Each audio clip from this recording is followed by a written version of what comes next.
Bienvenidos. Continuando con el curso, en la unidad número 2 estaremos conociendo los requisitos de cara a la administración, evaluación y monitoreo del sistema de gestión en seguridad, salud en el trabajo y medio ambiente para contratistas. El objetivo de esta unidad es, al igual que la primera unidad, dar a conocer al estudiante o al especialista en seguridad y salud en el trabajo los principales requisitos que se debe cumplir dentro de la guía RUC frente a la gestión de contratistas, como contratista dentro de una empresa cliente. Adicionalmente a eso, conoceremos no solamente la administración, que digamos es una gran parte del trabajo en esta segunda unidad, sino que también vamos a conocer cuáles son las directrices relacionadas con el monitoreo y el control de la gestión en seguridad, salud en el trabajo para contratistas. En la administración vamos a ir identificando unos criterios muy importantes, como los principales de cara a la guía RUC, y vamos a estar dando algunos ejemplos que nos permitan visualizar mucho mejor cómo se debe cumplir ese requisito. Iniciamos por la identificación de peligros, evaluación y valoración de los riesgos. En este primer ítem de identificación de peligros, también incluido dentro de 1072, encontramos que debemos definir un procedimiento o un estándar que nos permita identificar peligros, que nos permita hacer un proceso de evaluación o de evaluación del riesgo y valoración del control, entendiendo esa valoración del control dentro del marco de qué tan eficaz es ese control. Dicho lo anterior, los principales elementos que debe tener este estándar o este procedimiento de identificación de peligros es garantizar una dinámica y activa identificación de peligros frente a cuando ocurre un accidente, ocurre un incidente, ocurre una emergencia, ocurre la materialización de alguna enfermedad laboral, o sencillamente cuando el cliente cambia la actividad o el tipo de contrato. De pronto estamos desarrollando un contrato de pintura y finalizado ese contrato de pintura, donde tuvimos una identificación inicial de peligros asociados a químicos, asociados a material particulado, asociados a esos peligros muy puntuales de la actividad pintura, y una vez finalizado ese contrato podemos llegar a tener otro relacionado con labores metalmecánicas o de soldadura, donde los peligros son diferentes y lógicamente se debe permitir que nuestro estándar identifique esos cambios como prioritarios y que nos permita hacer una nueva identificación de peligros, evaluación del riesgo y valoración de los controles. Este estándar no solamente nos debe permitir hacer gestión frente a nuestros trabajadores, sino que además también debe estar enmarcado nuestro subcontratista, visitantes y comunidad. Dentro de este procedimiento también vamos a tener la necesidad de identificar controles, no esos controles que determinamos dentro de nuestro sistema de gestión en seguridad y salud, sino que son controles de intervención o los niveles de intervención o jerarquías de intervención. Recordemos un poco cuáles son esos niveles de jerarquía de intervención. En primer punto tenemos la eliminación, cuando dentro de nuestra jerarquía de priorización y de intervención del peligro debemos optar en primera instancia por eliminar el peligro. Si ese peligro no se puede eliminar porque el proceso pide esa materia prima, porque el proceso pide ese estándar o ese procedimiento o esa forma de hacer las cosas, o el procedimiento pide y exige que sea esa máquina muy puntual que haga ese procedimiento o cierta actividad, debemos pasar al siguiente nivel, que es sustitución. Sustituir el peligro inicial por un elemento, una sustancia, un equipo, un procedimiento, una forma diferente de hacer las cosas que tenga una caracterización del peligro diferente de cara a mejorar la calidad de vida de la persona frente a un posible accidente de trabajo o enfermedad de origen laboral. Si no se logra hacer la sustitución de ese peligro, debemos adoptar controles de ingeniería. Dentro de los controles de ingeniería podemos pensar en rediseñar, aislar, separar, entre otros. Estos controles de ingeniería también nos permiten adoptar controles muy fuertes que van a demandar recursos. Esos recursos, recuerden que tenemos que incluirlos dentro del presupuesto anual que se defina para X proyecto y que finalmente vamos a obtener unos resultados muy positivos. Luego, si dentro de los controles de ingeniería no tenemos un control ideal, un control adecuado que nos genere un riesgo residual muy mínimo, debemos pasar a controles administrativos. Recuerden que estos controles administrativos son básicamente esos procedimientos, estándares, esa señalización, esa capacitación que nosotros damos de cara a la prevención de accidentes y enfermedades de origen laboral. Recuerden, todo esto siempre debe girar en torno a el empleado, nuestro contratista, visitante y demás partes interesadas. Y por último tenemos los elementos de protección personal. Estos elementos de protección personal, recordemos que son elementos que no garantizan de que el peligro se materialice. Lo que nos ayuda es a que si ese peligro se materializa, la consecuencia va a ser mínima. Un casco no va a evitar de que una pinza caiga desde cierta altura y le caiga en la cabeza a alguna persona, pero sí va a evitar de que al momento de que caiga la severidad o la consecuencia va a ser menor, evitando un accidente de trabajo que finalmente debe quedar reportado como un incidente sin lesiones a las personas. Este procedimiento de identificación de peligros, evaluación del riesgo y evaluación del control también nos debe permitir identificar agentes potencialmente cancerígenos. Recuerden que la guía RUC está totalmente alineada al decreto 1072. Además de garantizar esa identificación de productos químicos potencialmente cancerígenos, también dentro de ese estándar debemos definir cómo vamos a realizar la gestión frente a unos riesgos muy particulares. Por ejemplo, peligro psicosocial, en donde el estudio no se hace a través de los métodos convencionales, sino que por el contrario tenemos un marco normativo que nos regula todo el peligro psicosocial y nos enmarca el diagnóstico a través de unas baterías validadas en Colombia. Finalmente, recordemos que toda la gestión de cara a la identificación de peligros debe incluir no solamente personal directo, sino subcontratistas, visitantes, proveedores y demás partes interesadas, incluyendo en el tema de emergencias a la comunidad. Continuando con la administración del sistema de gestión en seguridad y salud en el trabajo y medio ambiente para contratistas, también encontramos un criterio o un requisito de autorreporte de condiciones de trabajo y de salud. Dentro de este requisito tenemos que tener herramientas fáciles de acceder, ágiles de reportar cualquier tipo de condición insegura o de acto inseguro que finalmente se materialice en un accidente de trabajo o en una enfermedad de origen laboral.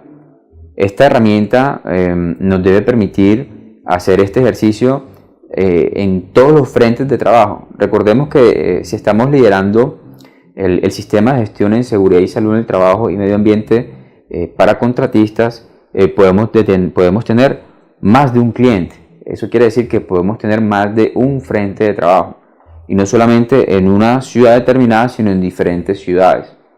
Entonces tenemos un reto por delante, y es garantizar de que esa identificación de condiciones inseguras o de actos inseguros que finalmente afecten la integridad de la persona o del medio ambiente sea ágil, sea en línea, que nos permita tener información confiable a través de registros fotográficos, filmaciones, reportes escritos por parte de los trabajadores, incluyendo de los contratistas. Dentro de estos requisitos de la administración, también debemos de tener muy en cuenta la identificación de aspectos ambientales, valoración y determinación de los controles de los impactos. Se debe definir un procedimiento para identificar continuamente estos aspectos ambientales de sus actividades, productos y servicios que se presten en los diferentes clientes. Recuerden que, así como colocamos el ejemplo de un contrato que tengamos asociado a un mantenimiento de pintura, si cambia la razón de ser del contrato, así como vamos a tener peligros diferentes, también vamos a tener aspectos diferentes e impactos ambientales diferentes o efectos ambientales diferentes. De tal manera que nuestro procedimiento de identificación de peligros, evaluación de riesgo y valoración de los controles no solamente debe marcar el componente en seguridad y salud, sino el componente socioambiental o ambiental. Gestión del cambio. La gestión del cambio es uno de los principales elementos que tenemos que tener dentro de nuestro norte a trabajar como contratistas. Esto porque digamos que desde el punto de vista de una empresa contratante, sin decir que no es importante, pero la razón de ser muy pocamente varía. Por lo general, la actividad económica siempre se mantiene. Sin embargo, dentro del rol como contratista, podemos estar desarrollando actividades en un cliente o en las instalaciones de un cliente, una empresa minera. Podemos estar haciendo labores dentro de un cliente que tenga su actividad económica asociada a servicios públicos, hospitales, centros administrativos, clínicas, donde tengamos cualquier tipo de compromiso comercial.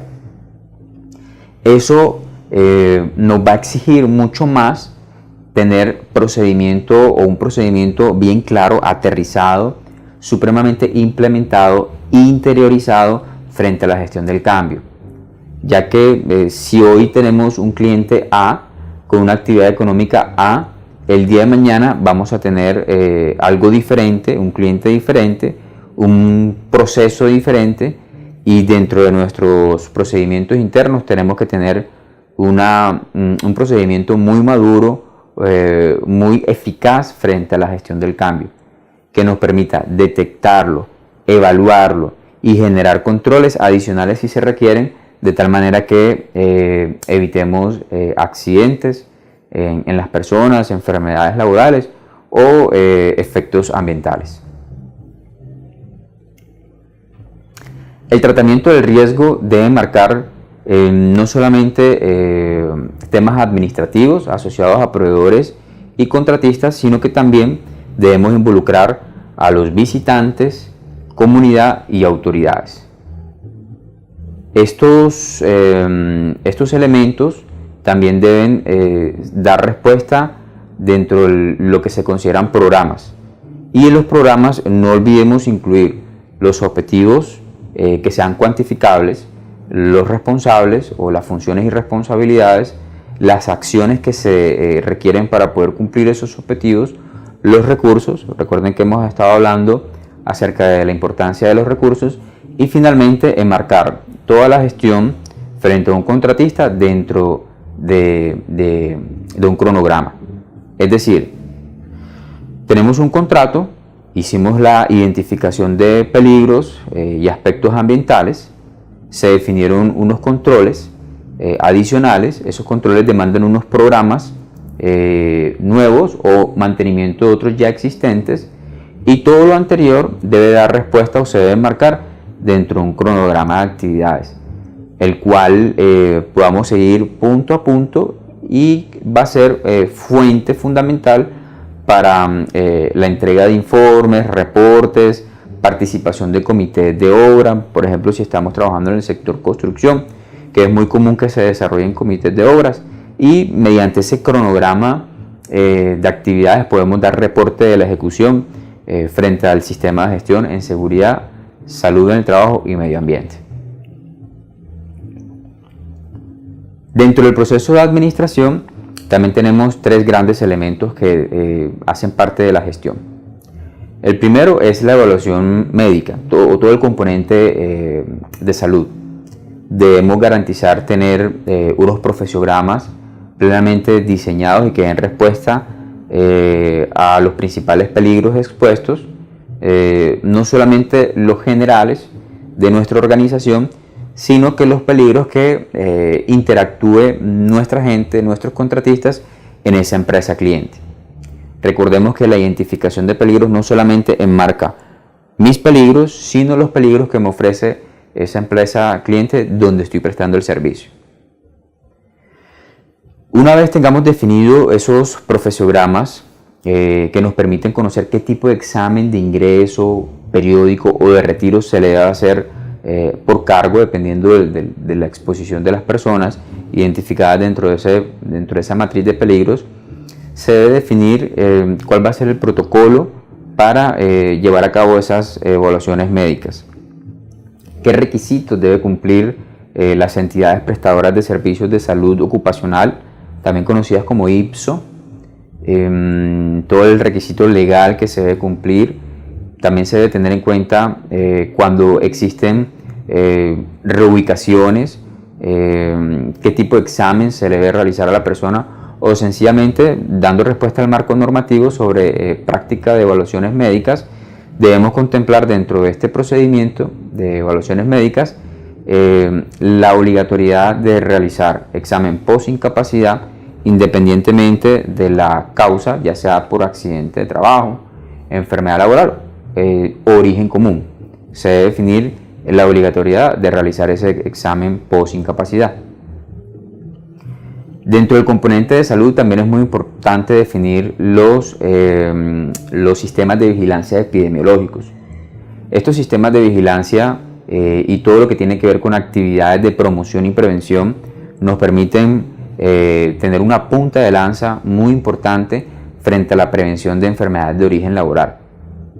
Es decir, si dentro de la identificación de peligros de un cliente A identificamos que nuestro proceso no genera ruido, pero la actividad nuestra se desarrolla en unas instalaciones donde los niveles de presión sonora superan el nivel máximo permitido, debemos definir un sistema de vigilancia para la prevención de patologías asociadas al sistema auditivo.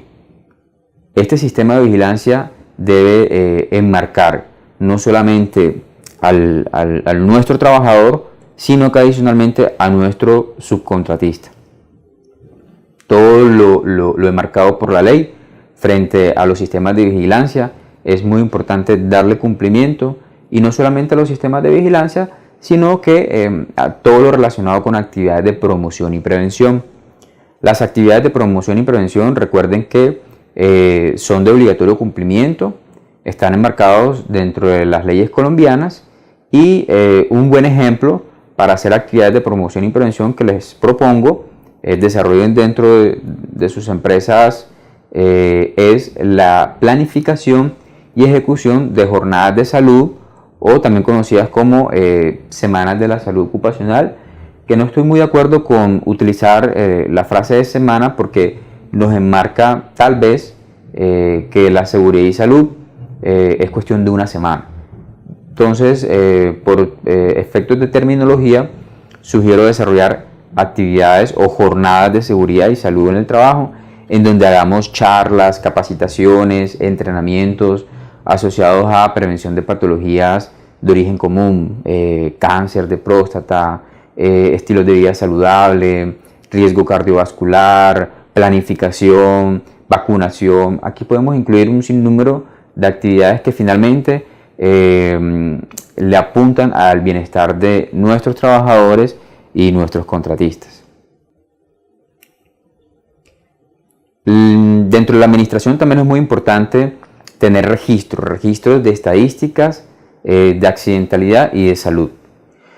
Dentro de salud tenemos tres principales estadísticas o ítems. El primero de ellos es la prestación de primeros auxilios.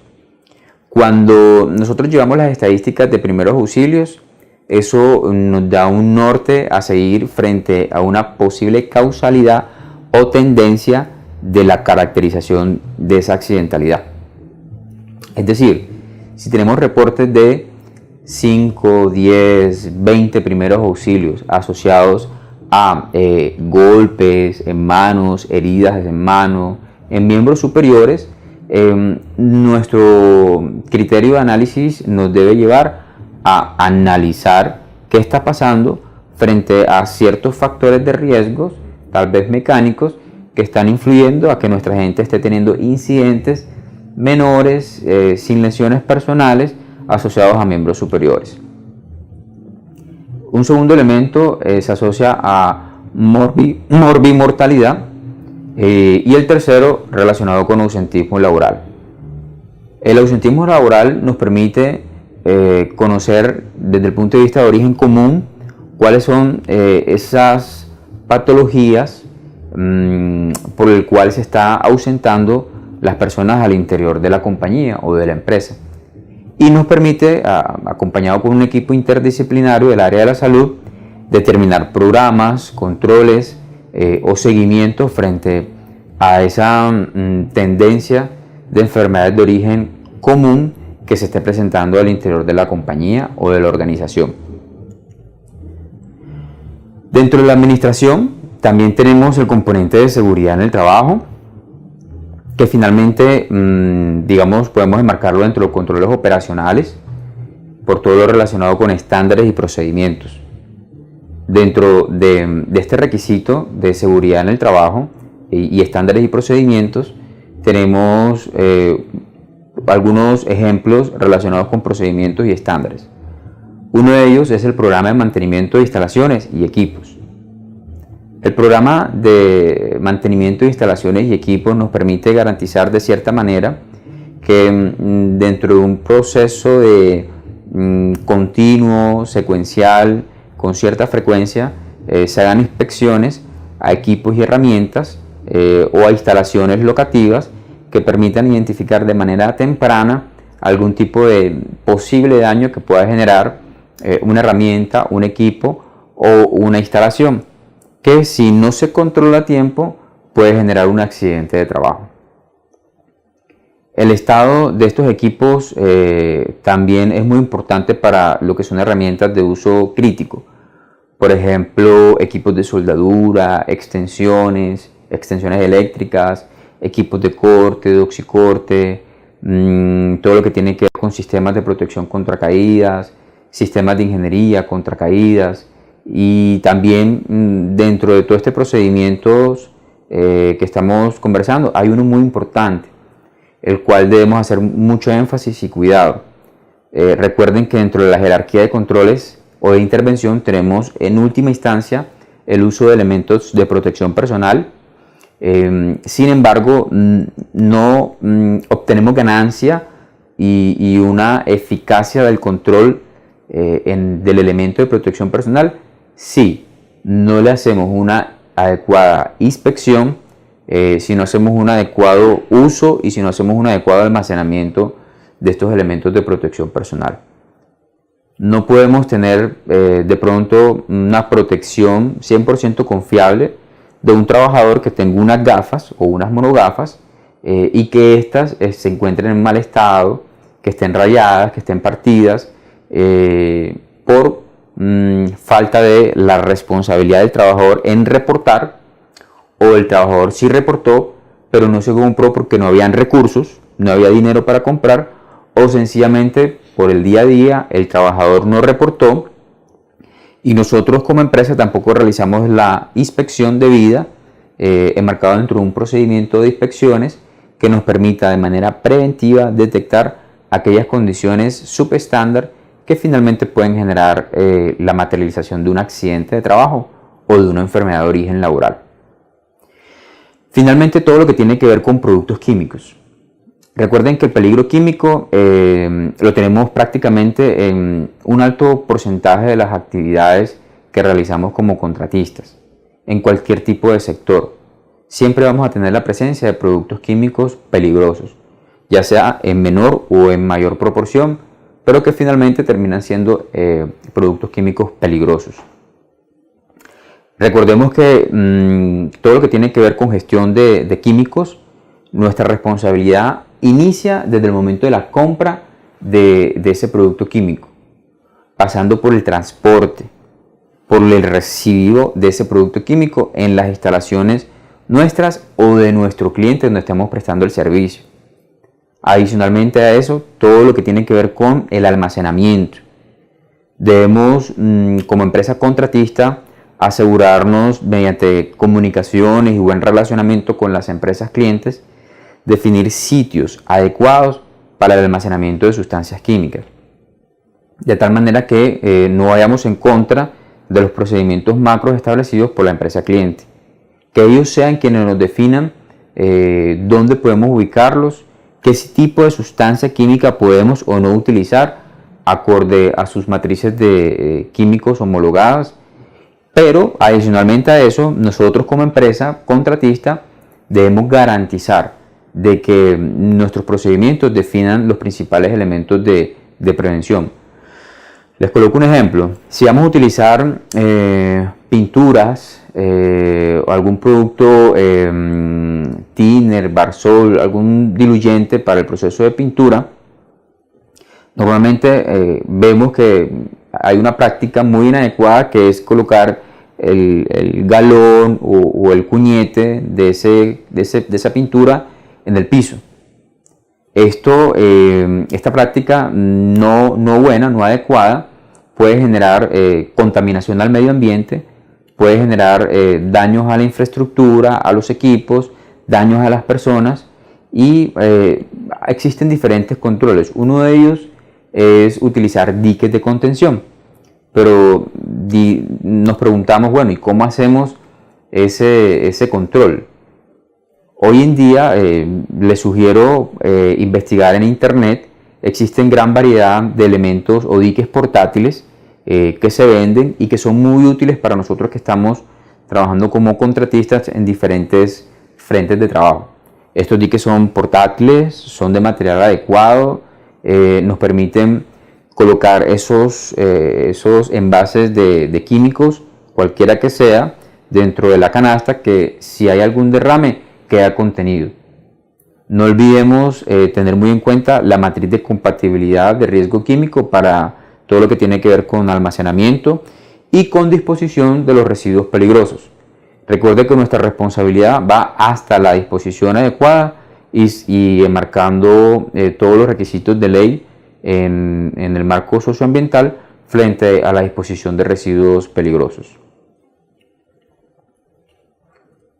Continuando con la administración, hay un requerimiento muy importante llamado planes de emergencia. Los planes de emergencia, como requisito de norma y de 1072, recuerden que debe ser para cada centro de trabajo. Es decir, si tenemos una empresa denominada XY y si esa empresa XY tiene 20 clientes, es decir, tiene 20 centros de trabajo, tenemos la obligatoriedad de tener planes de emergencia, tantos como tantos centros de trabajo o clientes tengamos. Estos planes de emergencia deben ser construidos en conjunto con la empresa cliente, ya que no podemos definir, por ejemplo, un punto de encuentro unilateralmente, porque ya la empresa cliente tiene definido un punto de encuentro. Es decir, que nosotros nos adherimos a esos protocolos de evacuación, a esos procedimientos que tenga ya definido la empresa cliente. Aquí es importante que tengamos, nuevamente repito, tantos planes de emergencia como clientes tengamos. El plan estratégico debe tener por lo menos como mínimo los siguientes elementos. Debe tener objetivos generales y específicos. Debe tener la identificación de las principales amenazas, evaluadas desde el punto de vista de daño a la persona, al medio ambiente, activos, incluyendo también, ¿por qué no?, daños a la reputación, a la imagen, e indiscutiblemente daños a la comunidad. También debe tener como mínimo la estructura organizacional para atender dicha emergencia. Como empresas contratistas tenemos un gran reto por delante y es conformar una estructura para atención de emergencias desde el punto de vista administrativo y operativo para cada uno de esos frentes de trabajo que tengamos. Finalmente, debemos garantizar que ese plan de emergencia sea evaluado, sea puesto en práctica a través de simulaciones o simulacros. Esos simulacros deben ser como mínimo una vez al año y deben dar respuesta a cada una de esas amenazas identificadas dentro de los procedimientos de identificación, dentro de ese análisis de vulnerabilidad. No quiere decir que tengamos que hacer un simulacro por cada una de las amenazas, no.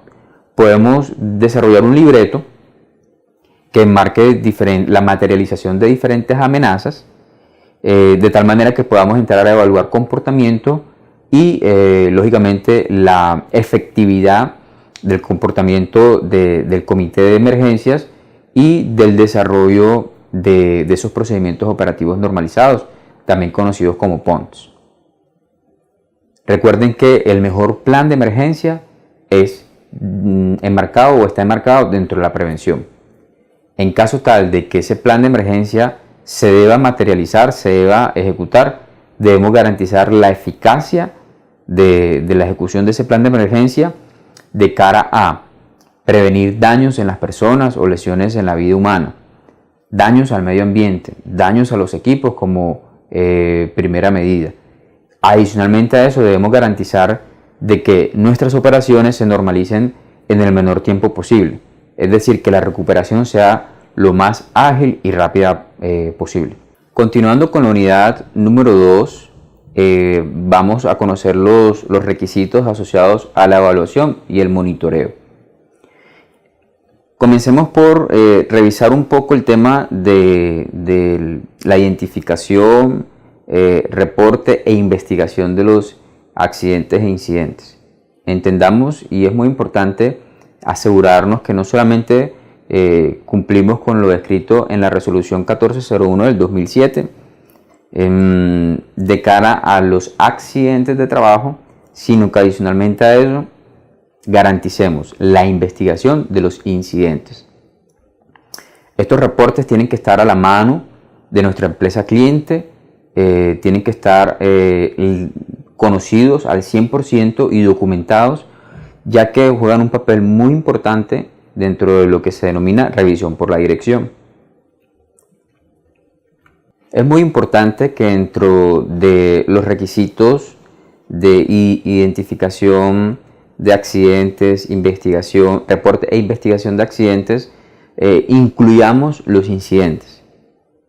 Recuerden que la resolución 1401 del 2007 nos obliga no solamente a dar tratamiento a los accidentes, es decir, eventos con lesiones en las personas, sino que adicionalmente nos obliga a dar gestión a lo que se denominan incidentes de trabajo. Estos eventos que se presentan sin lesiones, también conocidos como cuasi accidentes.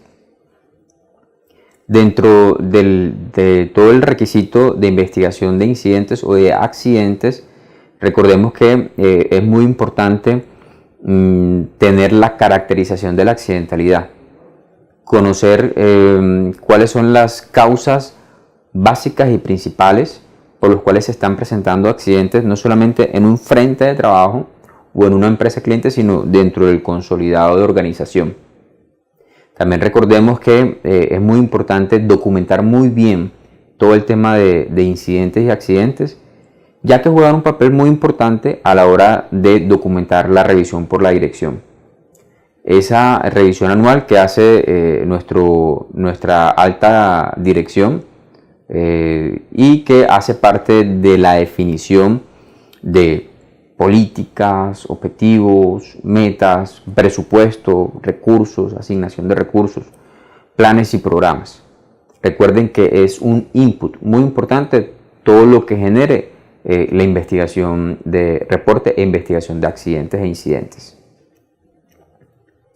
Las auditorías internas del sistema de gestión en seguridad y salud en el trabajo y medio ambiente son muy importantes, ya que nos permiten identificar desviaciones de nuestro sistema de gestión de cara al cumplimiento de los requisitos de la guía del Consejo Colombiano de Seguridad, desviación en los requisitos del decreto 1072 del 2015 y desviación de requisitos asociados a aquellos procedimientos que por decisión propia nos estamos autorregulando.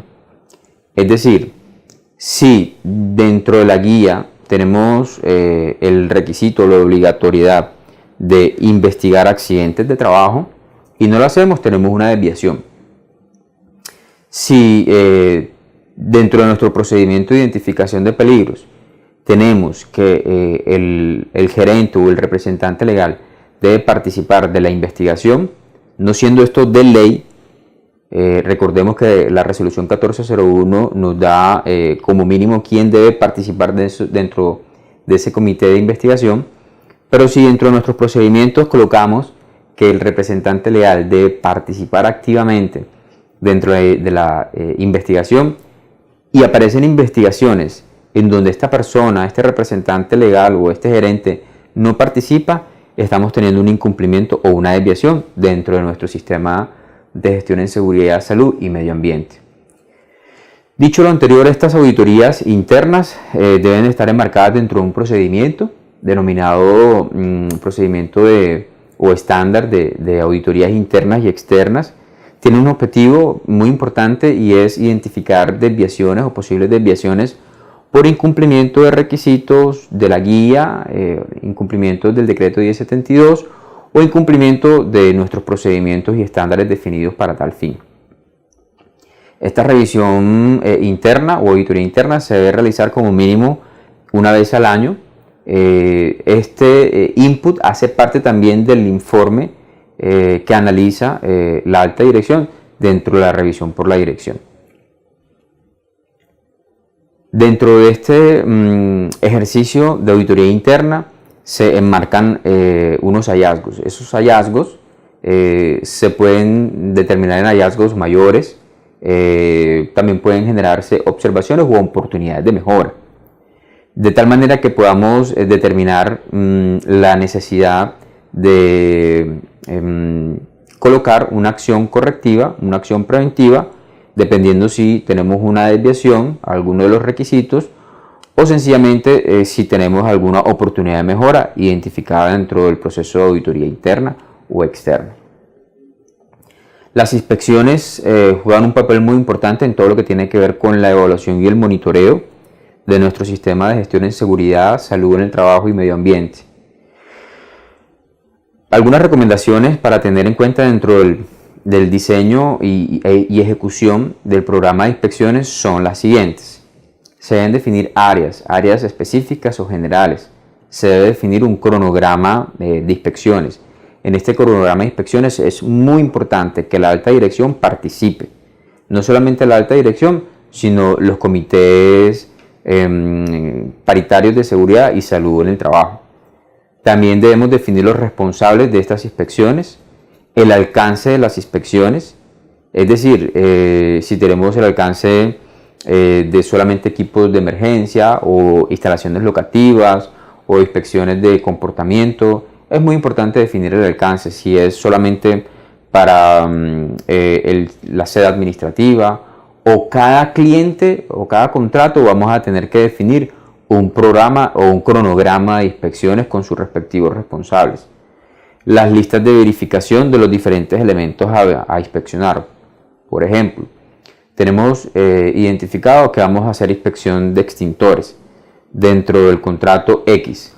Tenemos que definir la lista de inspección de extintores para poder dar respuesta frente a ese requisito de inspecciones. Análisis de condiciones anormales repetitivas y de causas básicas. Todo esto hace parte de lo que se consideran análisis de causalidad, de tal manera que podamos identificar tendencias o comportamientos que nos permitan determinar controles adicionales o reforzar algún tipo de programa o procedimiento. También tenemos las valoraciones de riesgos potenciales. Recuerden que dentro de nuestro procedimiento de identificación de peligros tenemos al final del ejercicio una valoración que se enmarca en si aceptas o no aceptas el riesgo. También tenemos un riesgo residual, pero tenemos el gran compromiso y el reto de que ese riesgo residual se lleve a la mínima expresión, principalmente aquellos que son potencialmente riesgosos de cara a daños a la persona o daños al medio ambiente. Todas las inspecciones se debe dejar registros escritos. Esos resultados de las inspecciones deben ir a un consolidado de inspecciones. Ese consolidado de inspecciones nos debe permitir, entre otras, generar, por ejemplo, requerimientos de compras, debe generar requerimientos a gestión humana para capacitación, entrenamiento o reentrenamiento, debe generar input para compras de algún tipo de elemento de protección personal o algún tipo de recurso, debe generar también inclusive acciones correctivas que permitan de manera preventiva generar algún tipo de potencial daño a la vida, al medio ambiente o a los activos. Y estos informes periódicos de inspecciones también hacen parte de ese input que analiza la alta dirección. Recordemos que el tema de inspecciones cada vez más está saliendo de nuestras manos, es decir, de los responsables de seguridad y salud, y va a manos de los que realmente están en campo, de los que realmente lideran un proceso de construcción, de soldadura, de pintura, y debe ser liderado por la alta dirección. Continuando con la evaluación y el monitoreo, debemos ser muy rigurosos en el seguimiento de los requisitos legales.